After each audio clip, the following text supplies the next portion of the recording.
وأصحابه ومن تبعهم بإحسان إلى يوم الدين.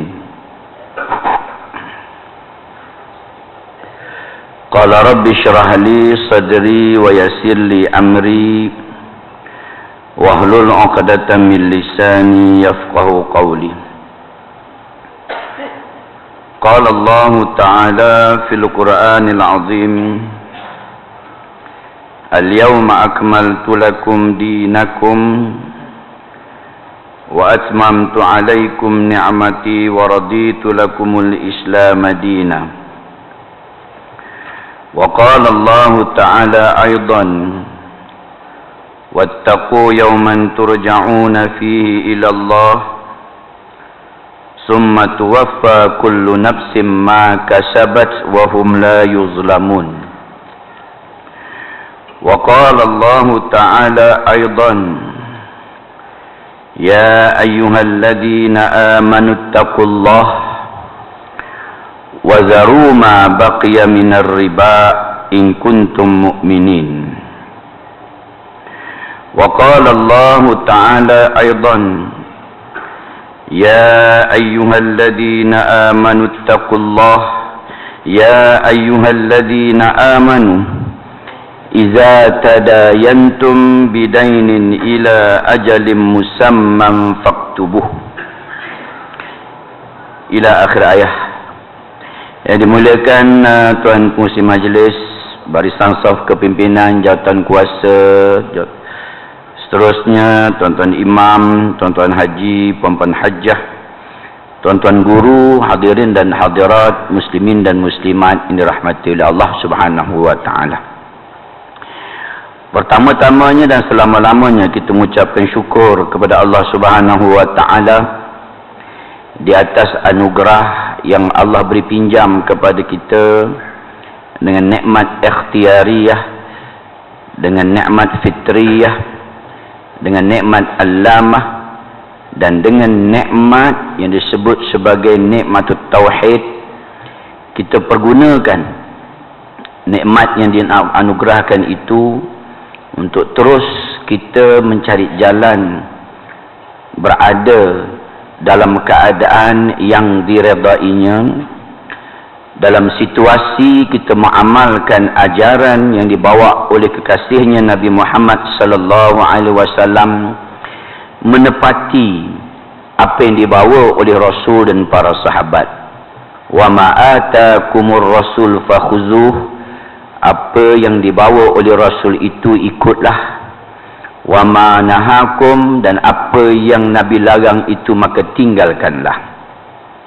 Inna asdaqal hadis kitaballah, sebaik-baik perkataan ialah perkataan Allah. Wa ahsanil hadyi hadyu bi Muhammad, sebaik-baik pertunjuk itu adalah pertunjuk Nabi. Wa syarrul umur muhdatsatuha, dan seburuk-buruk perkara itu mengada-adakan dalam perkara agama.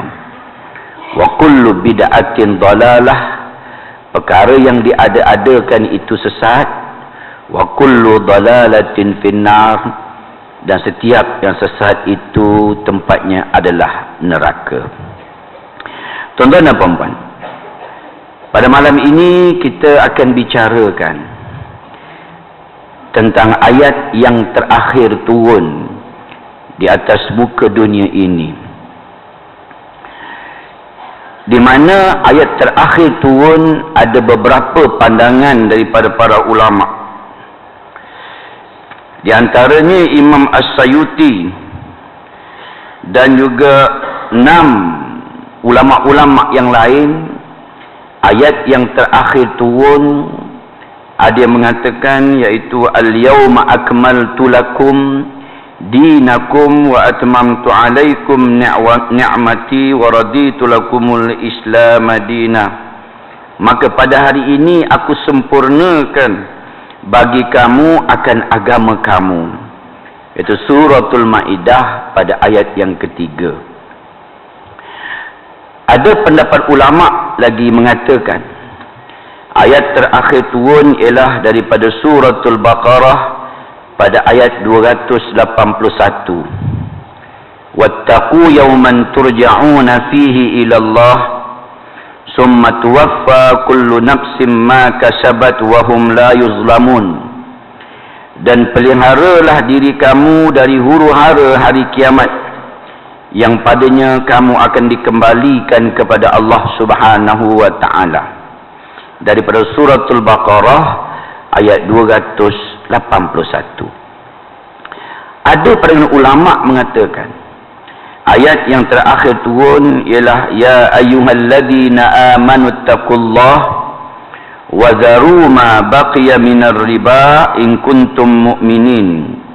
Wahai orang-orang yang beriman, bertakwalah kamu kepada Allah dan tinggalkanlah, jangan menuntut lagi dalam saki baki riba. Yaitu daripada suratul Baqarah 278. Dan ada ulama mengatakan ayat terakhir turun yaitu ya ayyuhalladzina amanu iza tadayantum bidainin ila ajalin musamman faktubuh. Wahai orang-orang yang beriman, apabila kau menjalankan urusan hutang piutang, maka tulislah. Daripada suratul Baqarah 282. Dan pada malam ini kita akan bahaskan ayat terakhir dengan bukti, dengan nas dan dalil. Soalannya, mengapakah berlakunya ikhtilaful ulama? Mengapa berlakunya perselisihan pendapat di kalangan para ulama? Mengapa boleh berlaku? Jawapannya, kerana tidak ada dalil qat'i. Mudah ya tuan-tuan. Apabila berlakunya khilafiyah, ikhtilaf akan berlaku, perselisihan pendapat di kalangan ulama akan berlaku apabila tidak ada dalil qat'i yang menyebut. Sebab itu kalau kita lihat satu perkara yang disebut dalam kaedah menentukan hukum yang dipanggil dengan nama maslahah mursalah.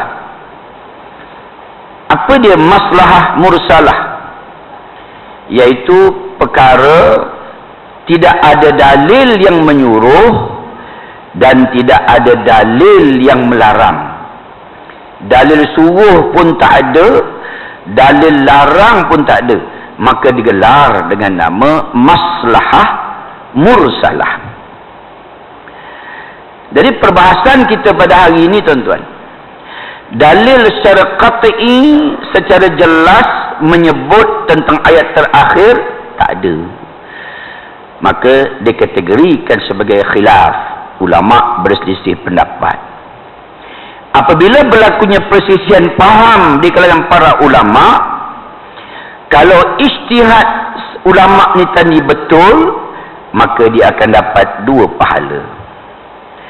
Kalau ijtihad tadi itu salah, maka dia akan dapat 1 pahala. Dalam arti kata sebenarnya, kita meraihkan khilafiyah. Baik.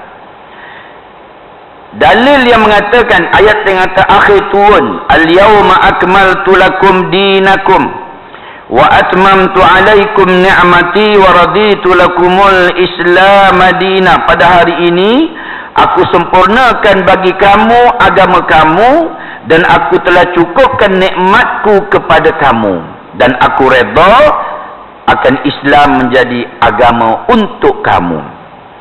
Kalau kita melihat kepada asbabun nuzul, sebab diturunkan ayat ini, dia diturunkan di Arafah yang digelar dengan nama ayat Madaniyah.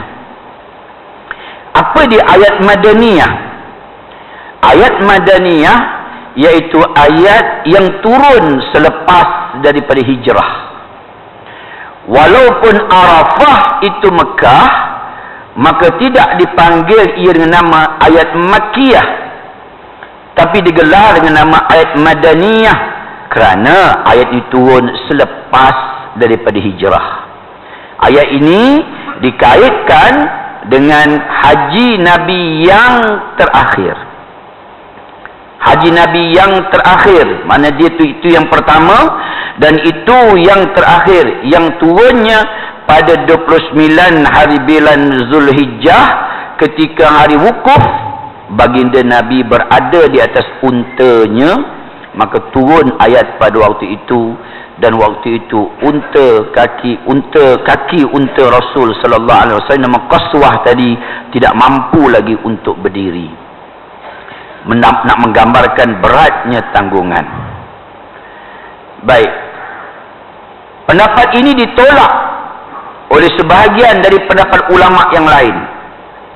Ulama yang lain menolak dia sebagai ayat yang terakhir kerana baginda Nabi sallallahu alaihi wasallam wafat pada hari kelahirannya, iaitu pada bulan Rabiul Awal. Maknanya Muharram, Zulhijjah, Muharram, Safar dan Rabiul Awal. Maknanya ada lebih kurang 3 bulan. 3 bulan lagi. 3 bulan maknanya Nabi akan wafat. Ada pendapat yang mengatakan 5 hari sebelum baginda Nabi sallallahu alaihi wasallam wafat, maka turunnya ayat di Saqifah Bani Sa'dah yang berbunyi, wattaqu yawman turja'una fihi ila Allah summa tuwaffa kullu nafsin ma kasabat wa hum la yuzlamun. Peliharalah diri kamu akan huru-hara hari kiamat yang padanya kamu akan dikembalikan oleh Allah Subhanahu wa taala, kemudian akan disempurnakan balasan tiap-tiap seseorang apa yang telah diusahakannya. Ulama mengatakan ayat terakhir turun ialah suratul Baqarah 281. Siapa kata? Hadis daripada Ikramah daripada Ibnu Abbas radhiyallahu anhu yang diriwayatkan oleh An-Nasa'i, 281 ialah ayat yang terakhir kerana 5 hari sebelum kewafatan Nabi turun ayat di Saqifah Bani Sa'dah. Ayat itu dikaitkan dengan Nabi nak dikisos, dipukul balas ketika Nabi dalam keadaan uzur, sakit dia. Kita akan bincang kemudian. Saya nak sebut di sudut fakta dulu.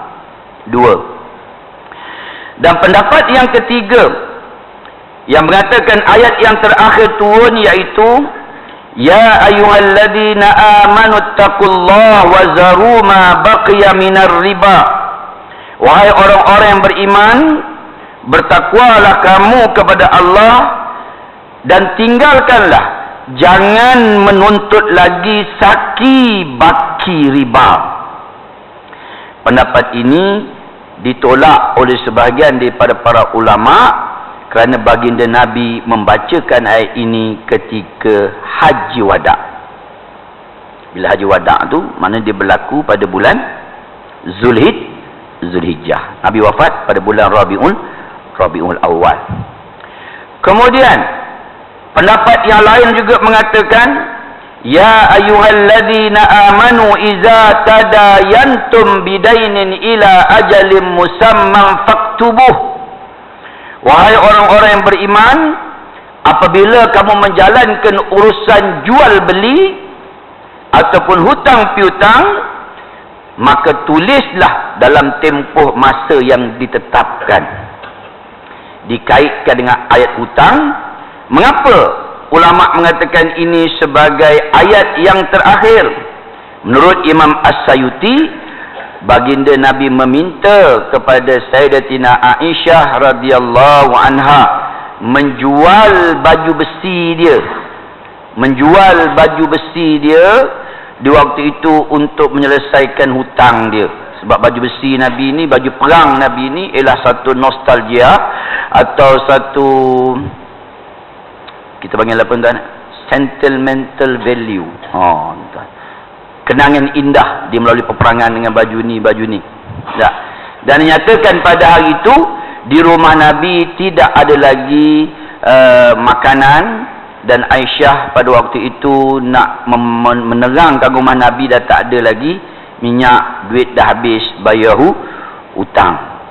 Dan pendapat ini juga ditolak oleh Imam As-Sayuti kerana berdasarkan ayat ini pernah dibacakan oleh Rasul sallallahu alaihi wasallam ketika dia memerintahkan seorang sahabat Nabi, seorang tokoh korporat, supaya menjalankan perniagaan, jangan naklah kamu menulis hutang tersebut. Mana dia baru lagi pada berhijrah pada waktu itu. Baik. Khilafiyah berlaku. Kita kembali balik. Khilafiyah ni berlaku kerana tuan-tuan tidak ada dalil qat'i menyebut. Contohnya dalam bab mengambil wuduk, dia tidak ada khilafiyah sebab Quran jelas menyebut ya ayyuhalladzina amanu iza tadayantum bidainin ila ajalib ya ayyuhalladzina amanu iza kuntum ila shalah faghsilu wujuhakum.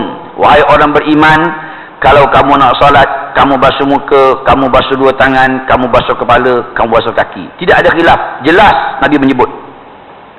Solat zuhur 4 rakaat, tidak ada khilaf, tuan-tuan.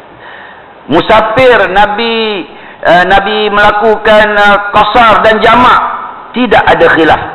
Disebut ketika Nabi sallallahu alaihi wasallam ketika mana beliau mengerjakan ibadah haji dan dia berniat di Zulhulaifah, waktu itu Nabi mengerjakan solat zuhur secara qasar dan jamak. Yang itu jelas. Mana dalil itu ialah dalil qat'i. Baik. Saya nak jelaskan atau nak menjelaskan lagi bagaimana ayat terakhir turun tadi, iaitu ayat daripada suratul Baqarah, wattaqu yawman turja'una fi ilallah, yang disebut 5 hari sebelum kewafatan baginda sallallahu alaihi wasallam. Tuan-tuan, bila kita bicara tentang kewafatan Nabi sallallahu alaihi wasallam, sebenarnya para sahabat telah melihat tanda-tanda Nabi akan meninggalkan dia. Tetapi secara tidak jelas, dan ada kata iya, ada kata tidak. Biasalah tuan-tuan, manusia ni bila dah mati baru nampak baik orang tu. Bila dah mati baru nampak tanda-tanda. Ya itu maklum minta makan air batu kepal, nak makan rojak, baru kita nampak. Selalu dah meninggal, sebelum meninggal orang tak nampak, tuan-tuan. Begitulah keadaannya. Di antara tanda-tanda kenabian Nabi akan wafat itu, iaitu pada bulan Ramadan, kebiasaannya baginda Nabi akan beriktikaf selama 10 hari berturut-turut. Dia iktikaf di Masjid Nabawi 10 hari berturut-turut. Dia jarang balik rumah, dia iktikaf penuh. Tetapi di saat akhir, iaitu di tahun ke-10 Hijrah, baginda Nabi puasa terakhir dia, waktu itu dia beriktikaf luar biasa, iaitu dia beriktikaf selama 20 hari berturut-turut. Orang tak nampak lagi. Aisyah pun ada rasa, tetapi dia tak cakap lagi. Dia cakap pun selepas Nabi wafat. Kemudian tanda-tanda yang Nabi akan pergi, Aisyah berkata, aku dapat lihat ada kelainan pada Nabi, iaitu baginda Nabi sallallahu alaihi wasallam dia bertasmik bersama dengan malaikat Jibril secara intensif, di mana Jibril turun tuan-tuan dalam bulan Ramadan itu 2 hari sekali. 1 hari 2 kali. 1 hari 2 kali malaikat Jibril turun tasmik Nabi daripada ayat pertama sampai ayat terakhir. Aisyah dia lihat dah ada tanda-tanda dia. Kemudian Abu Bakar melihat Nabi akan pergi.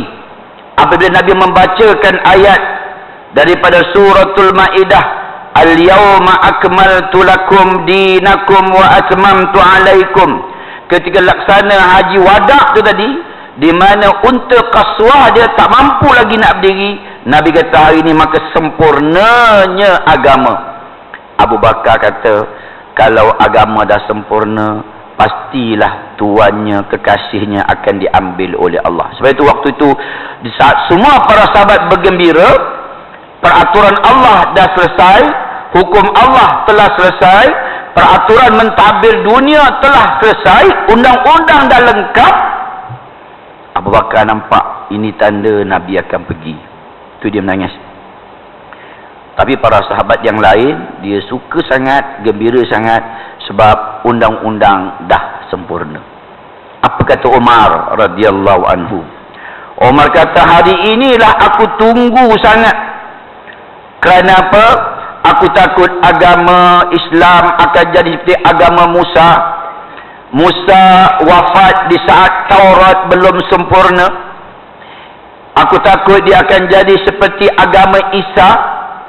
Isa nak menyempurnakan Taurat. Isa diangkat ke langit pada usia 30-an. Isa tak sempat disempurnakan. Dan baginda Nabi SAW, Allah utuskan dia sebagai manusia yang akan menyempurnakan agama Allah daripada Adam sampai Isa. Disempurnakan oleh Muhammad. Sebab dalam hadis qudsi, qala Rasul sallallahu alaihi wasallam, Nabi bersabda, qala Allah Ta'ala, Allah berfirman, laula kalama khalaqtul aflak, kalau tidak kerana engkau wahai Muhammad, maka tidak diciptakan alam semesta ini. Kalau tidak kerana Muhammad, dunia ni tak ada, semua makhluk tak ada, Nabi Adam tak ada, semua tak ada, malaikat pun tak ada, sebab Muhammad. Malaikat tanya, qalu ataj'alu fiha man yufsidu fiha wa yasfiku dima. Malaikat bertanya, mengapa ya Allah kau pilih manusia? Allah kata, dalam roh Adam tu tadi adanya nur Muhammad, adanya cahaya Muhammad sallallahu alaihi wasallam. Kerana dialah maka kamu ada, kerana dialah jin ada, kerana dialah dunia ada, kerana dialah yang akan melengkapkan agamaku. Itu yang Omar kata, inilah hari yang aku tunggu-tunggu. Dia tak nampak lagi Nabi kau buat. Tapi Abu Bakar, orang yang paling akrab dengan Rasul sallallahu alaihi wasallam, maka dia nampak situasi itu. Dia menangis. Dan tuan-tuan dan puan-puan, apa lagi yang dilihat oleh para sahabat Nabi sallallahu alaihi wasallam sebagai tanda-tanda Nabi akan pergi? Cerita ni berlaku setelah Nabi wafat, baru orang cakap. Apa dia? Iaitu pada tahun di akhir baginda Nabi melakukan ibadah haji, ketika baginda Nabi melontarkan jamarah. Di hari terakhir dia melontarkan jamratul Kubra. Dia melontarkan hari terakhir. Dia berkata dengan para sahabat, wahai para sahabat sekalian, belajarlah manasik haji. Aku tidak akan berjumpa lagi dengan kamu pada tahun hadapan. Sahabat tengok benda tu macam biasa, tak ada apa-apa tuan-tuan. Setelah Nabi dah wafat, baru orang ingat balik apa kata-kata baginda sallallahu alaihi wasallam. Dan begitu juga Sa'ad bin Abi Waqqas, sebelum Nabi nak bergerak melaksanakan ibadah haji, baginda Nabi telah menghantar Sa'ad bin Abi Waqqas untuk menjadi governor di negeri Yaman. Maka kata Nabi, wahai Sa'ad bin Abi Waqqas, mungkin selepas ni kamu akan jumpa kuburku dan kamu akan jumpa dengan masjidku saja. Sa'ad menangis tuan-tuan waktu itu. Ketika dilantik jadi governor di negeri Yaman, dan hari itulah tuan-tuan Sa'ad bin Abi Waqqas bergerak ke Yaman. Besoknya dia balik semula daripada Yaman, pergi ke Madinah, dan dia bergerak dalam rombongan untuk buat kerja haji seramai 100,000 orang hari itu. Tuan-tuan boleh rujuk dalam kitab Ar-Rahiqul Makhtum.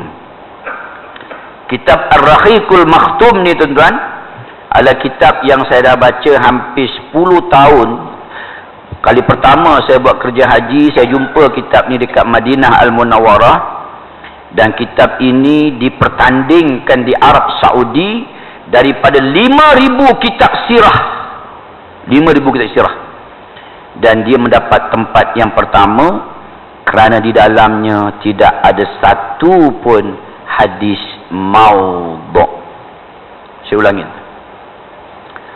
Kitab ni dalamnya tidak ada satu pun hadis maudhu'. Apa dia hadis maudhu'? Hadis palsu, riwayatnya tak sampai kepada Nabi sallallahu alaihi wasallam.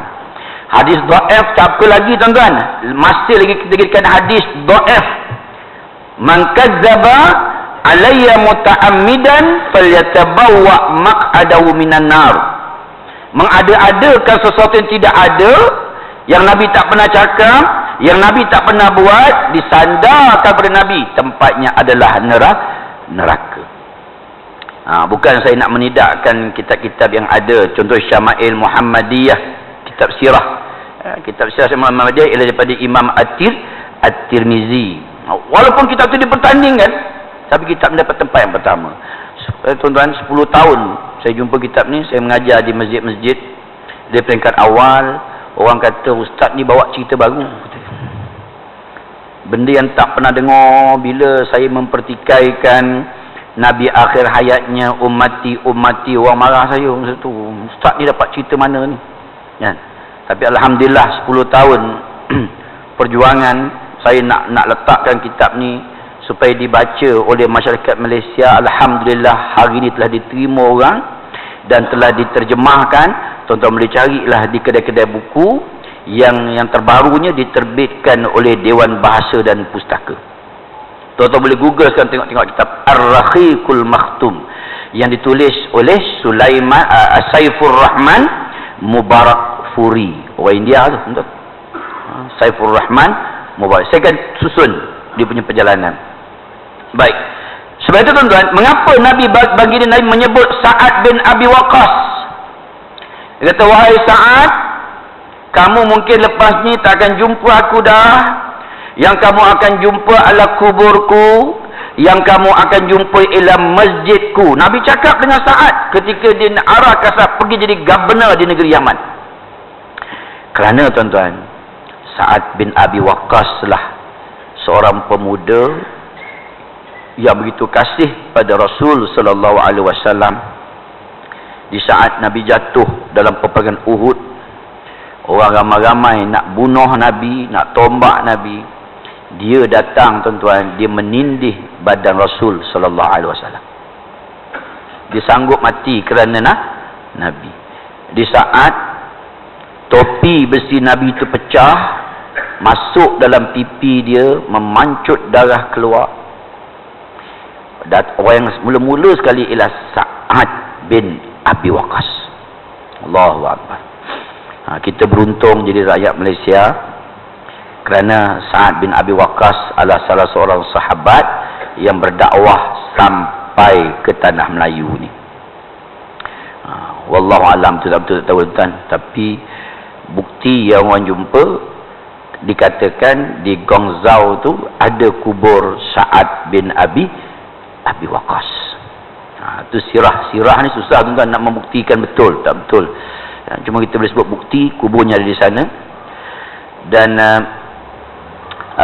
dia yang sampai ke tanah Melayu, dan bukti Islam sampai ke tanah Melayu kerana ada batu bersurat di Terengganu tu.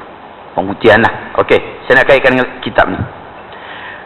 Tuan-tuan dan puan-puan, bila kita bicarakan tentang ayat terakhir turun ni, dikaitkan dengan perjalanan Nabi. Saya akan bawa daripada bermulanya baginda Nabi nak mengerjakan haji. Bila sebut bulan haji, kalau orang kata ayat terakhir, wattaqu yawman turja'una fihi ila Allah, kalau orang kata al-yawma akmaltu lakum, ayat terakhir, kita lihat perjalanan Nabi dalam mengerjakan ibadah haji. Tuan-tuan dan puan-puan rahmati oleh Allah, ketika mana baginda sallallahu alaihi wasallam nak melakukan ibadah haji, di waktu itu baginda telah keluar daripada rumahnya, iaitu pada bulan Zulqa'dah. Disebut pada tengah bulan Zulqa'dah. Dan pada tengah bulan Zulqa'dah itu baginda keluar daripada rumah dia. Dia kata, aku ingin mengerjakan ibadah haji. 100,000 turun tuan-tuan, Tuan boleh gambar tak 100,000 besar